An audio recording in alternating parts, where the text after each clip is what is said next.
আমাদের এই basic spoken English সিরিজে আপনাকে স্বাগতম। এই সিরিজটা বিশেষভাবে তৈরি করা হয়েছে তাদের জন্য যারা একদম শুরু থেকে ইংরেজি বলতে শিখতে চান, কোনো আগের জ্ঞান ছাড়াই। আজকে আমরা শিখব প্রোনাউন কি, পার্সন কত রকমের হয় এবং টেন্স অনুযায়ী কোন হেল্পিং ভার্ব ব্যবহার করতে হয়। তাহলে আর দেরি না করে শুরু করা যাক। প্রথমেই আসি একটা গুরুত্বপূর্ণ বিষয়, সেটা হলো পার্সন। ইংরেজিতে পার্সন মানে শুধু মানুষ না, এখানে পার্সন মানে হলো বাক্যে কে কথা বলছে, কার সাথে বলছে আর কার সম্পর্কে বলছে। পার্সন মোট ৩ রকমের হয়। প্রথমত ফার্স্ট পার্সন, এটা হলো আমি বা আমরা। দ্বিতীয়ত সেকেন্ড পার্সন, এটা হলো তুই, তুমি বা আপনি। তৃতীয়ত থার্ড পার্সন, এটা হলো সে, তারা অথবা কারো নাম। এই ৩টা ভালোভাবে মাথায় না থাকলে ইংরেজি বাক্য তৈরিতে বারবার ভুল হবে, তাই একটু মনোযোগ দিয়ে বুঝে নিন। I, me, my, mine. চলুন শুরু করি ফার্স্ট পার্সন দিয়ে। আই, আমি। বাক্যে যখন আমি সাবজেক্ট হিসেবে থাকে তখন ইংরেজিতে ব্যবহার হয় আই। উদাহরণ, আমি স্কুলে যাচ্ছি। ইংরেজিতে বলবো I am going to school. আবার বলুন, I am going to school. একটু লক্ষ্য করুন, আই সবসময় ক্যাপিটাল লেটারে লেখা হয়, ছোট হাতে কখনো না। মি, আমাকে। এখন ধরুন কেউ আপনাকে কিছু দিচ্ছে, সেক্ষেত্রে ব্যবহার হবে মি। উদাহরণ, আমাকে বইটা দাও। ইংরেজিতে বলবো গিভ মি দ্য বুক। আবার বলুন, গিভ মি দ্য বুক। মাই, আমার। মাই মানে আমার, বাক্যের মাঝখানে বসে কোনো জিনিসের মালিকানা বোঝাতে। উদাহরণ, এই বাড়িটা আমার। ইংরেজিতে বলবো দিস ইজ মাই হাউস। আবার বলুন, this is my house. Mine, আমার। মাইন মানেও আমার, কিন্তু এটা সাধারণত বাক্যের শেষে বসে এবং মালিকানার উপর জোর দেয়। উদাহরণ, এই বইটা আমার। ইংরেজিতে বলবো দিস বুক ইজ মাইন। তাহলে মাই আর মাইনের পার্থক্যটা কি? সহজভাবে মনে রাখুন, মাই বাক্যের মাঝে বসে আর মাইন বাক্যের শেষে বসে মালিকানা জোরালোভাবে প্রকাশ করতে। উই, আস, আর, আর্স। এবার আসি ফার্স্ট পার্সন প্লুরালে, মানে যখন আমি একা না, আমরা অনেকজন। উই, আমরা। আমরা বই পড়ছি। ইংরেজিতে বলবো we are reading a book. We সবসময় প্লুরাল, মানে একাধিক মানুষ। আস, আমাদের বা আমাদেরকে। উদাহরণ, এটা আমাদের দাও। ইংরেজিতে বলবো give this to us. Our, আমাদের। আওয়ার ব্যবহার হয় কোনো জিনিসের মালিকানা বোঝাতে। উদাহরণ, এটা আমাদের গাড়ি। ইংরেজিতে বলবো this is our car. Hours, আমাদের। আওয়ার্স বাক্যের শেষে বসে এবং মালিকানার উপর জোর দেয়। উদাহরণ, এই গাড়িটা আমাদের। ইংরেজিতে বলবো this car is ours. Our আর আওয়ার্সের পার্থক্য ঠিক একইভাবে মনে রাখবেন, আওয়ার মাঝে, আওয়ার্স শেষে। এখন আসি সেকেন্ড পার্সনে।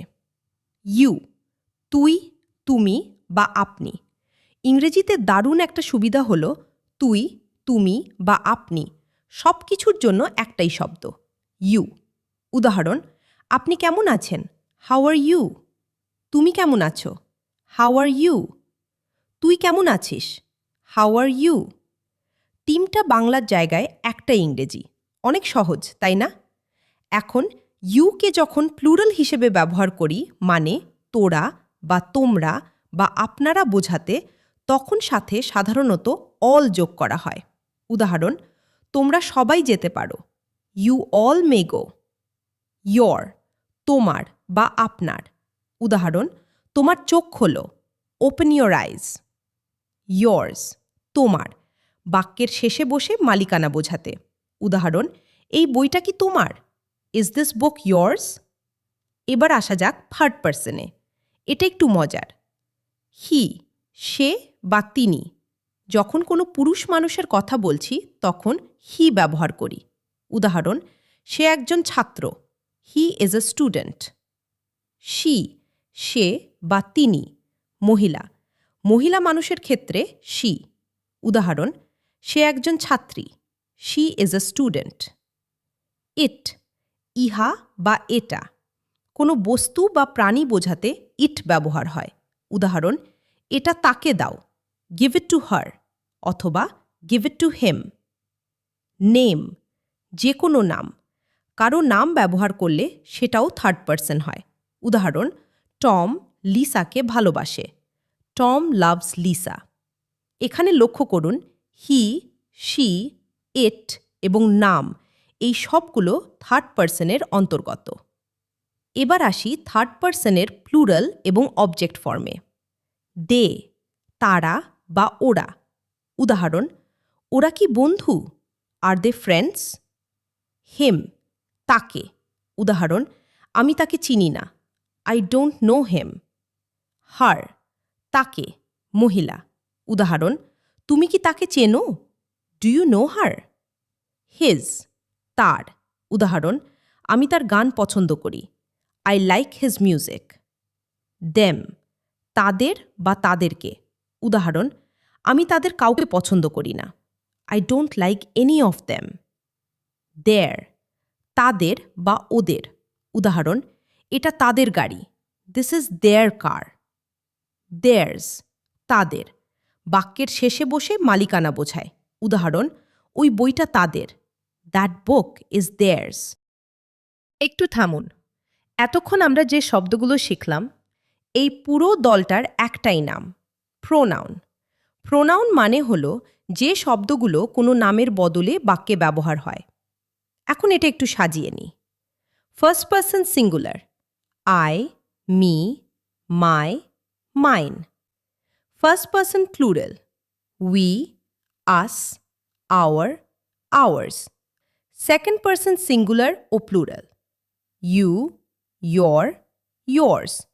তুই, তুমি, আপনি বা তোরা, তোমরা, আপনারা। Third person singular, he, him, his, she, her, it. সে বা তিনি।